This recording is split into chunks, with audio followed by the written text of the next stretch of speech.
Even though I often disagree with him, I generally like Ben Shapiro and his voice for conservatism. I sometimes tune into his Daily Wire program, and I followed his speeches and recent discussions with Dave Rubin and Sam Harris. So I appreciate what he is contributing to the discussion. That being said, recently I've also noticed that Ben has a tendency to use a common logical fallacy as a rhetorical device. He likes to claim that he is just being logical and reasonable, but what he is actually doing is anything but that. The error in reasoning he frequently commits is called a false dichotomy, or an excluded middle. This fallacy is typified by reducing complex and nuanced issues down to just either-or propositions. Everything is reduced to being either A or B, or seen in terms of black and white. Although this sort of oversimplification works great for grabbing public attention and for fooling the unprepared into looking foolish when their options are removed from them, it is also a surefire way to arrive at conclusions that are completely out of whack with reality. Now, Ben often likes to say that he doesn't care about anyone's feelings and focuses only on the facts. I agree with this general sentiment, but when your political positions don't account for the full range of facts, well then, you're still likely to wind up with wrong conclusions. Let me give you a few examples of how Ben's propensity for excluding facts that don't fit neatly into his false dichotomies leads him astray. I'm going to call him out here on 3 topics: abortion, transgenderism, and God as the source for objective morality. So first, abortion. Ben's argument here is that the primary role of government in society is to protect the rights of its citizens, and that there is no greater right than the right to life. A government that isn't protecting the lives of its citizens isn't doing its proper job, and it needs to change. From this, Shapiro breaks down the abortion date into an either-or proposition. Either a fetus in a woman's womb is a human, and therefore deserving of government protection, or it is not. And clearly, a fetus is human and not anything else, and so logically, it deserves government protection. And hence, in his opinion, pro-life is the only logically tenable position. He used a version of this argument in his recent appearance on the Dave Rubin show, and you can see poor Dave being caught off guard, as when you're only given these 2 options, it greatly constrains the discussion. But Shapiro's argument falls apart as soon as you acknowledge that there's more to the story than that oversimplification. The instant that we allow biology to enter into the discussion, it becomes clear that we're not talking about a fetus being fully human or fully non-human, but rather in a transitionary state of being a developing human. It's not A or B. Rather, it is a shaded and gradual process of development that goes through ever increasingly human-like stages, from zygote to blastocyst to embryo to fetus, and then all the way to term and eventual birth. It is only our human propensity for wanting to simplify things into neat little boxes that leads to the erroneous argument that a developing human must be forced into one of the 2 categories. Biology isn't constrained by our ability to catalog and understand it. Once you acknowledge the observable fact that pregnancy is a process of development and that the fetus gradually becomes more and more human as a result of that process, then the abortion debate can become one that is better informed and more scientifically and factually tenable. Now, in spite of all the hate that is hurled against the Roe v. Wade decision, this fact-based understanding of the biological development process was precisely what the Supreme Court was trying to codify into law. They recognized that in the very early stages of pregnancy, especially in the first trimester, the rights of the woman supersede that of the embryo that is developing in her womb. Then, gradually, as the pregnancy continues, the relative rights of the mother decline in respect to that of her fetus, and then somewhere towards the end of the development process, most likely around the 3rd trimester, the government should acknowledge its proper role to protect that child, except perhaps in cases of where doing so might wind up costing the mother her own life. Now, the Supreme Court kind of punted here exactly on when the development process should be made illegal by throwing it over to the states. But the point that they made was that the ruling acknowledged the role that developmental biology plays. Note that Ben Shapiro's false dichotomy on abortion actually works against him if you follow it to its logical conclusion. If we're going to grant full protection rights to a first trimester embryo, doesn't that also mean that we need to institute some kind of police miscarriage task force to investigate all miscarriages to make sure that they're not actually murders due to some kind of neglect or mistake on the part of the mother? If you're granting full human rights to embryos now, that would be the expected governmental role, wouldn't it? All right. So second, on to transgenderism. Shapiro claims his position is rooted in biology, and so he denies that there's anything genuine about people who claim to be transgendered. For him, it's a super simple equation. If you're born with a penis, you're a man, and if you're born with a vagina, you're a woman. He even goes so far as to refuse, rather smugly I might add, to call a transgendered woman like Blair White by her feminine pronouns.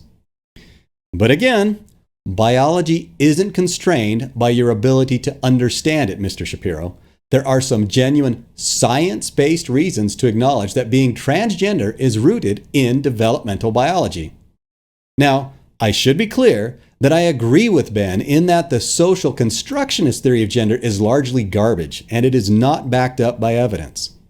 While there is some latitude in societal expectations of gender performance that are worthwhile to consider, the overwhelming preponderance of the evidence indicates that one's gender identity does not vary independently from one's biological sex. Upwards of 99% of the time, your sex at birth does indeed determine your gender identity. But again, you can't exclude the observations of science regarding those rare developmental exceptions in the interests of serving a political agenda. The more that scientists and doctors investigate transgenderism, the more it is beginning to look like there are actual biological roots for the condition called gender dysphoria. The whole transgenderism argument reminds me very much of the sorts of things that were being said just a couple decades ago about homosexuality. At first, the conservative position was that it was all just a mental illness and that there was no way that sexual attraction for one's same sex could have anything to do with biology. But then, scientists started studying homosexuals and discovered, sure enough, that some biological factors are at play. There may be some genetic predispositions, but an even more likely explanation for homosexuality has to do with the conditions that a developing fetus is exposed to while in utero. Certain hormones can shape the developing brain, and then later in life, when the child undergoes puberty, those changes express themselves in the form of same-sex attraction. Common scientific consensus for homosexuality is now, yes, you really are born that way. In a very similar way, scientific researches into the causes of transgenderism are also turning up some potential biological causes related to development. In particular, brain scans of some people expressing gender dysphoria are revealing that they will often have the patterns and structures that are more reflective of the gender that they sense that they should be. Now, the research isn't complete, and there's still much more work to be done, but just like with homosexuality, the evidence is beginning to mount that what we are talking about here is more like a medical condition than a mental illness. Note that the estimated rates for homosexuality are somewhere around 2%, or roughly 1 in 50. The statistics are pretty sketchy at the moment, but for the strong gender dysphoria that leads to transgenderism, the estimate right now is around 1 in 2,500. So granted, it may be a very rare developmental variation, but it does appear to be a real thing. Also, as a point of interest that may or may not prove to be relevant, the rate of a baby being born intersex, that is, actually born with both sets of genitals, both a penis and a vagina, is also estimated to be at about 1 in 2,500. All right, finally, third, Shapiro's oft-used false dichotomy to divide discussions of theism and atheism into two different grossly oversimplified camps. On the one hand, he places the theists, who he claims have a right to the concepts of objective morality based on the existence of God, and to that of free will, which was granted to humans via the grace of that same God. On the other hand, we have the atheists, who Ben says have no claim to either objective morality or to free will. For atheists, in Shapiro's opinion, their morality must all be necessarily subjective because they can't appeal to some external higher power. Now, to some degree, I have to fault the atheists who let Ben or other theist debaters like William Lane Craig or Dennis Prager get away with this atrociously bad redefinition of semantics.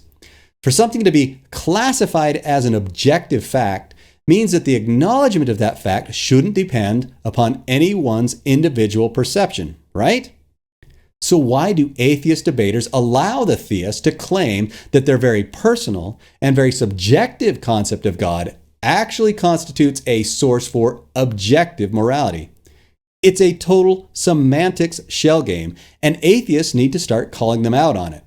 Belief in God is the single most subjective and personal thing imaginable. There's nothing even vaguely objective about it. So quit conceding this point and start calling them out on it. Look, here's how you can demonstrate just how subjective this whole notion of God is as being this source of objective morality. Simply ask a theist who posits this position to answer a simple question. Based upon your God-based notion of objective morality, were the terrorist attacks that brought down the World Trade Center in 2001 a good thing or a bad thing? It should be an easy thing to answer, right? It's obviously bad, right? But wait a minute.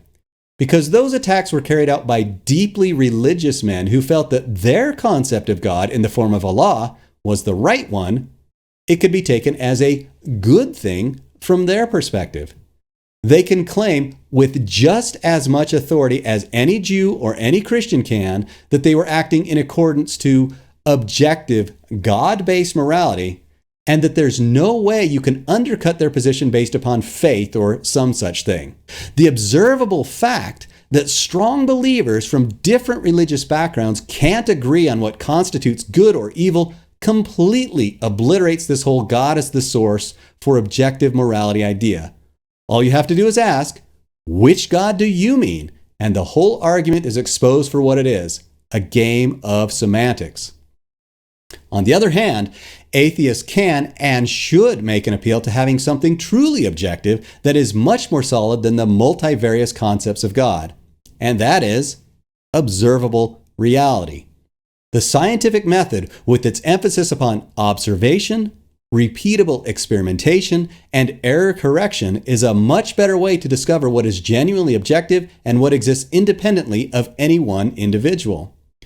Shapiro might ask, yeah, but how does learning physics or chemistry have anything at all to do with determining what constitutes moral behavior in humans? You're still just stuck with the opinions of people and whatever they subjectively feel is right. And that's where I go, wrong, Mr. Shapiro. We actually do have a solid and largely objective basis for determining moral behavior that is derived from our biological origins. And that is, evolution has equipped all of us with moral instincts. The way in which we interact with one another is a product of millions of years of increasingly refined social instinct. Our propensities towards not harming one another, caring for each other, and doing good to all of our fellow humans is built right into us.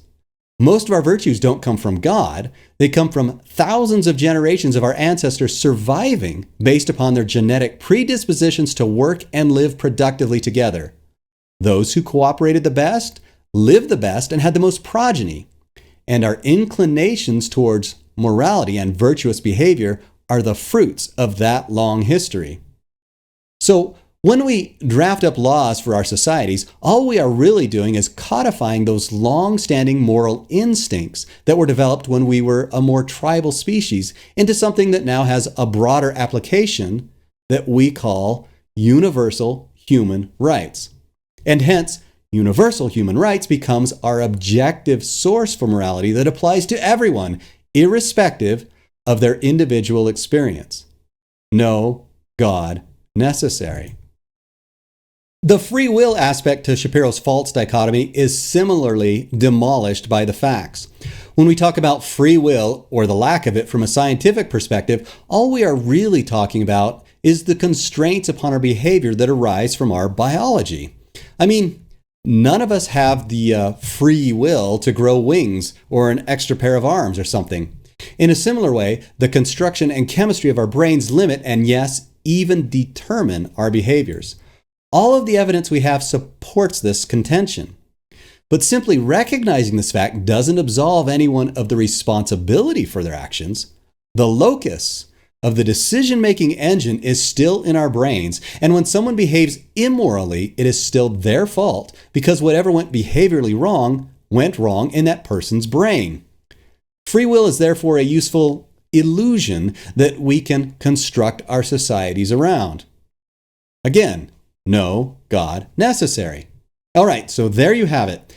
Evidence of Ben Shapiro making some major blunders in his reasoning due to his propensity towards the use of false dichotomies. Again, Ben, should you ever watch this, don't take any of it personally. As someone who is politically independent, I like what you bring to the discussion from the conservative perspective. But at the same time, I felt that I had to call you out on your tendency to use the logical fallacy of the excluded middle as a rhetorical device. So here's hoping you can do better in the future. Cheers, and thanks for watching.